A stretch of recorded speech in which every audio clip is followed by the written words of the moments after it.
For the past few years, really since its inception, virtual reality has kind of been relegated or regarded as an expensive, gimmicky hobby for those with money to burn. But I think that actually might be changing. Let's talk about why.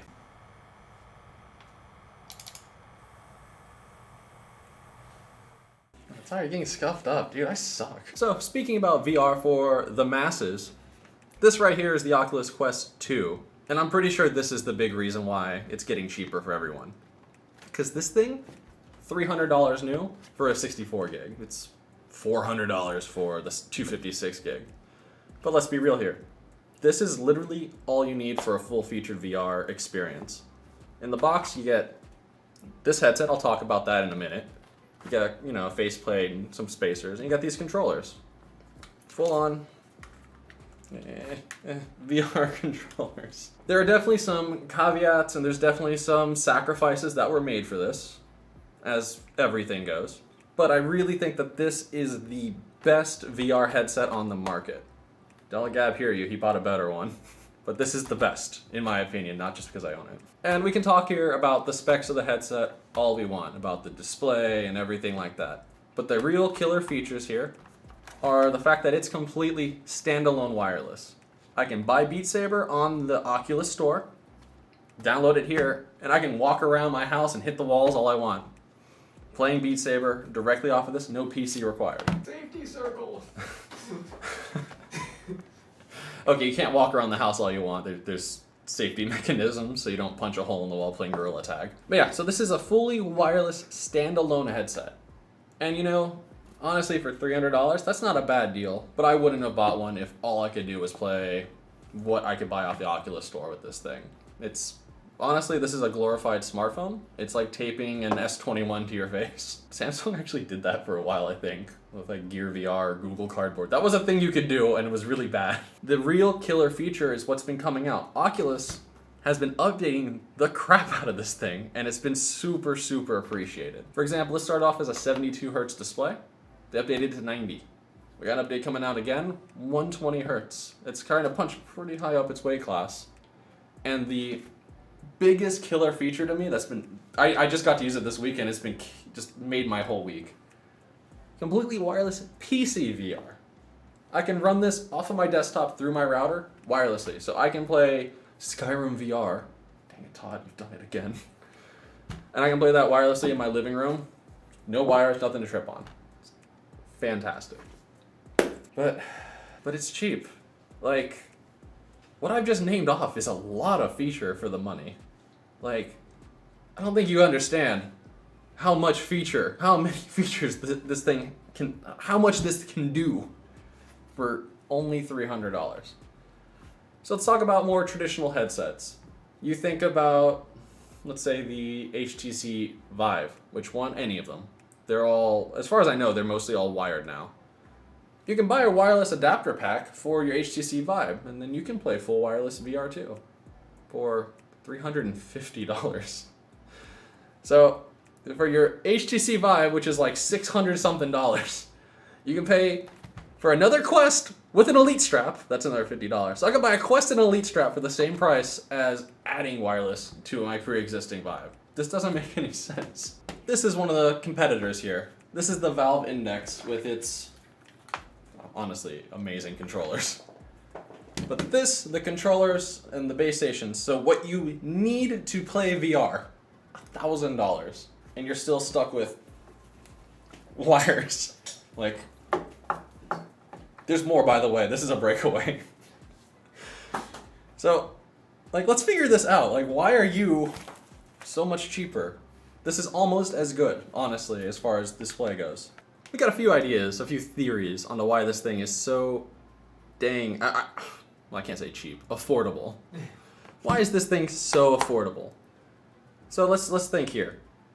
Let's start with one of the easier theories. Maybe Oculus is selling this kind of as a loss leader. And that's something that car manufacturers and a few other industries do. You sell this thing at margin or at a slight loss because you've got money to burn. You can afford to do it. Just like Facebook's got money.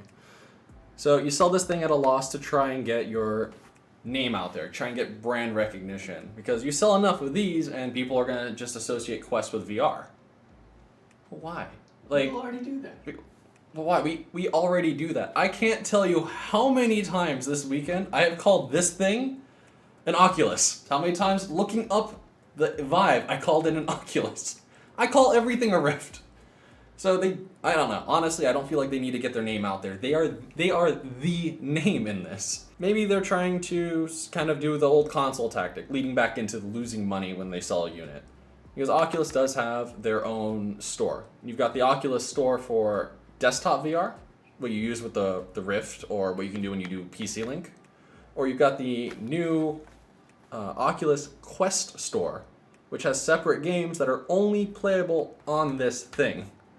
So they're bringing Resident Evil 4 to the Quest. Only to the Quest. I cannot buy Resident Evil 4, a game from like 2004 or something like that, and play it on the ultimate $1,000 VR headset. I can't do it. I have to play it on this smartphone strapped to my face. So maybe that's what their game is. They're trying to do kind of a console thing. Instead of selling an Xbox or a Switch, they're kind of making this a fourth console. Yeah, I can see that. It's pretty cool. Or maybe it's something different. I've kind of avoided talking about it too much so far, but if you look up anything about this headset with anybody that's a tech person, they're going to immediately scream at you at the top of their lungs that this is a Facebook product. Facebook bought Oculus some time ago, I don't care when, and they require a Facebook account to use this. So when I bought this thing and I go to set it up, it asks me to log into Facebook to make an Oculus account. They link. And you cannot use a fake account. So if I'm kind of a more privacy-oriented person, I don't even like Facebook to begin with, I have to make an account. But if I have an account with no friends and no information, I have to use my real name and have my real birthday in there, or I risk this account getting banned. So what happens if my account gets banned? Well, I lose all of the games I bought through the account. So, again, if I bought the aforementioned Resident Evil 4 and, Beat Saber or whatever, and my account gets banned, I can still use the headset if I make a new account, but I have to buy everything over again. So, and just to make it clear, that it's not just getting banned for having a fake Facebook account. If my Facebook account itself gets banned for any reason, I risk this getting banned. So if I get too heated in my, let's say, discourse on certain topics that are relevant, let's leave it at that. Say I get too heated and I'm having a discussion on Facebook and I say something out of anger and I get a strike. Well, that's also kind of a strike against my VR account. So if I get banned on Facebook for, whatever reason, there's valid reasons and there's scarier reasons, I lose access to that. And it's like, why do you need that link? Wait a minute. How does Facebook have money to sell me this? How does Facebook have money at all? Have you guys thought about that? Facebook pulls in they pulled in over $80 billion last year in revenue. And you're like, oh, well, it's Facebook, everyone uses it. Yeah, but no one pays for it. So you have Facebook, WhatsApp, Messenger, I think Instagram. You have all of these free services that Facebook owns. So now they have Oculus too. So Facebook makes their money through advertising. It's the Google model. So it's kind of scary when you think about it, because they have your Facebook account, so they know what you're into, what games you're going to, if I'm checking in at a concert. They know all of that about me, so they can give me ads based off of that. I mean, I'm sure you guys have had the problem where you go and you spend all day talking about going hiking or whatever and telling I should buy a tent. And you go on Facebook later and you're scrolling and it's like, is that an ad for tents? I haven't talked about tents since I was 5. It's spooky. I was like, is that Facebook listening? Is that Google listening? Is that a coincidence? Did I sleep? Did I take too much Ambien and start sleep searching tents on Amazon? I don't know, but somebody heard me. I've had that happen before. And now I've got this device that has a microphone and, all these little cameras on it looking at me. Looking at my house, listening. Yeah. I don't know if it's like full on, like it's actively spying on me, but it's more information that they can tie to me. Anything I do on here through the Oculus Store, at the bare minimum, what games I look at, what services I try and do, because it's not just games, there's other applications. Now that's more data that Oculus has to, anonymously send me ads for. And it's tied to my Facebook account, which is tied to my Instagram, which is tied to my WhatsApp, which is tied to everything. They're building a full-on profile of you or me. And that's like, I don't know, is it scary or not? Google knows everything about me, Hey Google, stop spying on me. Your response is Yeah. no. Yeah, and honestly, am I the person to talk? I have a Google phone, I have a Huawei laptop, I got a Google Home at home, I got My windows my walls are transparent. I live in an apartment where, if I lean too hard on the wall to listen through, I poke my head through the wall. Like, I don't know if I'm the one to talk to y'all and lecture y'all about privacy and online security, but I don't know, especially now with everything going on, people are concerned about security. Like, what are you giving out for free? So I really think that is a definite driving force as to why this is so inexpensive. So at the end of the day, I think it's all of those reasons and maybe more combined. They want to sell you exclusives because they want to sell you more of these. They want brand recognition, so you buy more of these. You can buy this at Walmart, off Amazon. Shoot, man. I was in LA and I saw giant billboards for the Oculus Quest 2. And the more data they can scrape off of you, the more accurate of an advertising profile they can do. So if they go and tell advertisers that they are able to get a higher click percentage off of their ads, they can sell the ads for more and maybe sell more ads. It's just money.